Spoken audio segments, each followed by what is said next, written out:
Bonjour et bienvenue.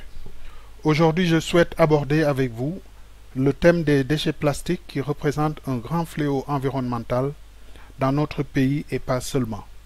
Le prétexte pour cette petite présentation tient principalement en 3 points que sont: premièrement, lors de la présentation de son livre intitulé Le Sénégal au cœur, le président Macky Sall en a profité pour déplorer la saleté et l'encombrement de la capitale. D'ailleurs, voici à quoi ressemblaient les alentours du marché Sandaga tout juste avant la visite officielle du président français Emmanuel Macron. Ensuite, il est important de garder à l'esprit que les déchets plastiques mettent plusieurs centaines d'années pour se dégrader dans les décharges. Enfin, le troisième et dernier prétexte a trait à la loi 2015-09 du 4 mai 2015. Même si cette loi est entrée en vigueur depuis janvier 2016, force est de reconnaître qu'elle n'a pas porté les fruits attendus. Donc, nous pouvons diplomatiquement dire que ce sont des résultats à demi-teinte. Maintenant, il paraît qu'ils veulent la modifier pour corser davantage les sanctions contre les citoyens récidivistes. Mais au lieu de recourir tout le temps à la répression, pourquoi ne pas considérer que le plastique est aussi une source d'industrialisation du pays? En tout cas, depuis 2015, nous avons formulé une proposition de projet de transformation des déchets plastiques et de caoutchouc en carburant diesel par un procédé technologique simple appelé la pyrolyse à basse température de plastique non réutilisable. Cette fois-ci, notre partenaire technique privilégié n'est personne d'autre que mon ami polonais Jan Falkowski, qui a mis au point l'équipement de pyrolyse du plastique. Son entreprise se trouve entre Varsovie et Gdańsk, aux environs de 200 km en allant vers le nord du pays, plus précisément à Brzozé-Lubawskie. Voilà. C'est quoi la pyrolyse du plastique? D'abord, il faut savoir que même si le procédé de pyrolyse est connu depuis 200 ans, son application aujourd'hui dans le domaine de la transformation du plastique reste une solution innovante et d'une très grande simplicité. Alors on peut se poser la question: en quoi consiste la pyrolyse du plastique? Il s'agit de créer les conditions de décomposition chimique de la matière plastique à l'aide de la température pour en obtenir du gaz et un résidu solide carboné. Tout ceci se passant dans une chambre de pyrolyse exempte d'oxygène ou en teneur faible d'oxygène. Très souvent, on utilise de l'azote pour inerter la cuve pyrolytique. Alors, quelles sont les matières ciblées? En dehors de la biomasse avec une teneur en matière sèche de minimum de 70%, nous pouvons soumettre au procédé de pyrolyse toutes sortes de plastiques, du PE, du PEHD, du PP, du polystyrène, du caoutchouc, etc. Par exemple, les gobelets dont on se sert pour vendre du café, les pneus de toutes sortes, des sacs plastiques, les bouteilles, les capsules, les récipients utilisés par le monde du fast-food sont tous des exemples bien réels. Il faut aussi avoir en tête que l'aéroport de Ndias va aussi générer beaucoup de déchets plastiques. Maintenant, voyons voir comment fonctionne l'équipement de pyrolyse. On a d'abord une phase de préparation de la matière plastique en morceaux, préalablement découpés en petites parties.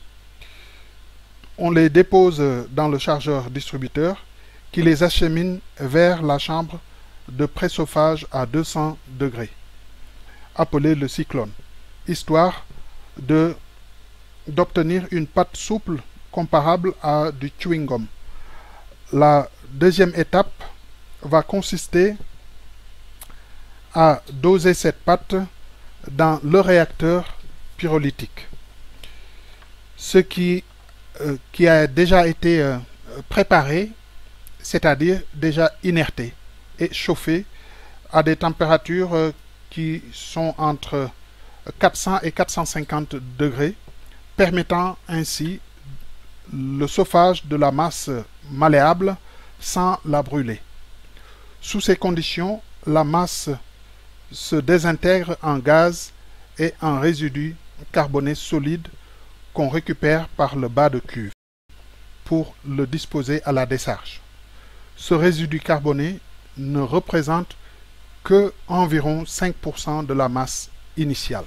Naturellement, en haut de cuve, le gaz obtenu est récupéré à travers la tuyauterie et peut être brûlé directement, ou bien on peut continuer le processus en opérant une distillation suivie d'un refroidissement pour enfin obtenir un liquide brun, huileux, qu'on appelle du diesel thermique ou du diesel pyrolytique.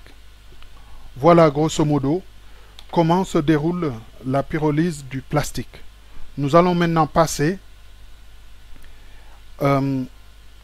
aux caractéristiques de l'équipement. Mais pour ne pas perdre du temps là-dessus, je vous propose de faire une pause vidéo à votre convenance pour lire le texte.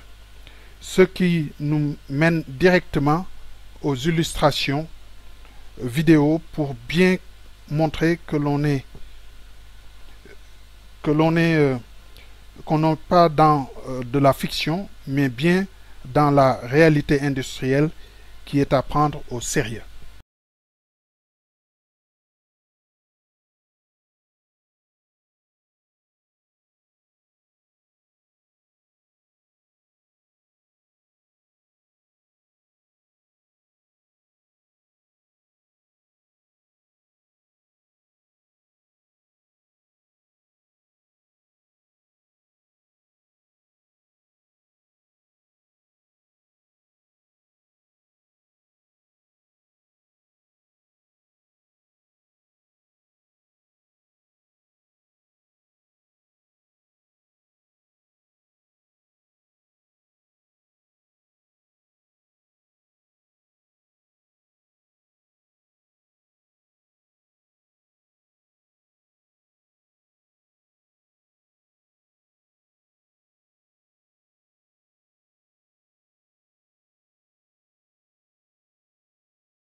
J'ai grandi près de la mer, un peu comme ici. Et depuis mon enfance, j'ai toujours fait du bateau.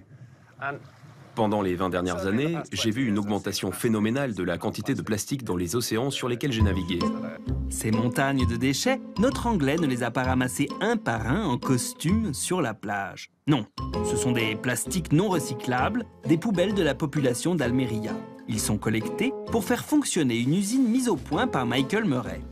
Même s'il faut les prendre avec des gants, même s'ils sentent très mauvais, ces vieux plastiques ravissent Michael. Nous sommes entourés de tous ces déchets plastiques qui, normalement, finissent entassés dans une décharge. Pour nous, c'est parfait. Très contaminé, mais parfait pour transformer le plastique en pétrole. Là, on considère que l'on a à peu près 7000 tonnes de déchets plastiques, rien que sur ce site. Et pour nous, c'est comme un puits de pétrole. Nous le transformons en diesel, et c'est quand même mieux que de le laisser entasser dans une décharge.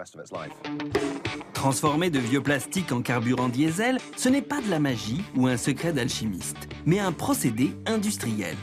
Les déchets sont d'abord broyés, nettoyés, puis, à l'abri des regards, dans ces tuyaux, ils vont se métamorphoser. C'est la première étape. On va réchauffer le plastique pour le faire fondre. Il passe progressivement de 100 à 300 degrés. À la sortie, c'est exactement comme du chewing-gum, mais du chewing-gum chaud. L'idée, c'est de le préparer pour le transformer en diesel. Venez avec moi, je vous montre la prochaine étape. Ce chewing-gum chaud, c'est encore du plastique. Pour se transformer en molécule de carburant, il va subir, dans ces grosses cuves, ce que l'on appelle la pyrolyse. Ce que vous pouvez voir ici, c'est le cœur du système. Quand nous avons obtenu la consistance du chewing-gum, nous l'introduisons dans la chambre à pyrolyse. Il est mélangé et chauffé à 400 degrés. Et là, il se transforme en vapeur. En l'absence d'oxygène, il est juste chauffé et non brûlé. Il faut ensuite distiller la vapeur pour obtenir des carburants liquides. Et ainsi, sans émettre le moindre polluant dans l'atmosphère, le précieux liquide coule comme à la pompe. Le coût de production de ce diesel est à peu près de 30 à 35% moins cher que du carburant obtenu à partir d'énergies fossiles, que vous pouvez trouver en station-service. Et ce qui est bien, c'est qu'il émet moins de carbone, moins de CO2. Et il a aussi un très fort taux de cétane, ce qui veut dire qu'il a plus d'énergie par litre que du diesel normal. Donc ça marche bien. Et en plus, c'est rentable. Avec une tonne de déchets, l'usine produit plus de 950 litres de carburant, ce qui représente quasiment le même poids. Et Michael n'hésite pas à tester ce diesel plastique dans sa propre voiture. Le verdict est immédiat. Églou, églou, églou, églou.